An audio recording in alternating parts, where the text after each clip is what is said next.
അല്ലെങ്കിലും ചില ദിവസങ്ങളിൽ അങ്ങനെയാണല്ലേ, ഒരു കാരണവും വേണ്ട എന്നാലും ഒരു സുഖക്കുറവ് തോന്നാറുണ്ട്. എനിക്ക് അങ്ങനെയുള്ളൊരു ദിവസമായിരുന്നു കേട്ടോ ഇന്ന്. നൈറ്റിൽ ഹോസ്റ്റലിലെ ഫുഡ് കൂടെ ആലോചിച്ചപ്പം ആ ഉള്ള സുഖവും പോയി കിട്ടി. പിന്നെ ഒന്നും ആലോചിച്ചില്ല, അന്ന് പുറത്തുനിന്ന് കഴിക്കാമെന്ന് വിചാരിച്ചു കേട്ടോ. കപ്പയും ബീഫും കഴിച്ചിട്ട് കുറേ ആയി. അപ്പം ഞാൻ കപ്പയും ബീഫും തന്നെ ഓർഡർ ചെയ്യാമെന്ന് വിചാരിച്ചു കേട്ടോ. അങ്ങനെ കപ്പയും ബീഫാണെന്ന് വാങ്ങിയത്. പിന്നെ ഒരു ജ്യൂസ് ഇപ്പോൾ എനിക്ക് എന്ത് കഴിച്ചാലും ഒരു ജ്യൂസ് മസ്റ്റാണ്. അപ്പോൾ ഞാൻ വാട്ടർമെലൺ ജ്യൂസും വാങ്ങിയിട്ടുണ്ടായിരുന്നു. കുറേ നാൾ ഗ്യാപ്പ് ഇട്ടിട്ട് ഇത് കഴിച്ചുകൊണ്ടാണോ എന്നറിയില്ല കേട്ടോ. നല്ല ടേസ്റ്റ് ഉണ്ട്. നല്ല ടേസ്റ്റ് ഉണ്ടായിരുന്നു.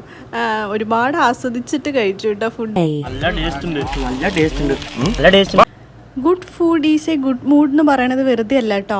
എനിക്ക് ആ പോയ സുഖക്കുറവൊക്കെ ഈ ഫുഡ് കഴിച്ചതിലൂടെ എനിക്ക് കിട്ടി. നല്ല സംതൃപ്തിയായിരുന്നു കേട്ടോ. എന്താണെന്നറിയില്ല, എല്ലാം നന്നായി ആസ്വദിച്ച് തന്നെ കഴിച്ചു കേട്ടോ. എല്ലാം കഴിച്ചു കഴിഞ്ഞിട്ട് ലാസ്റ്റ് ആ ജ്യൂസ് കൂടെ കുടിച്ചപ്പോൾ എൻ്റെ പൊന്നോ സെറ്റ്.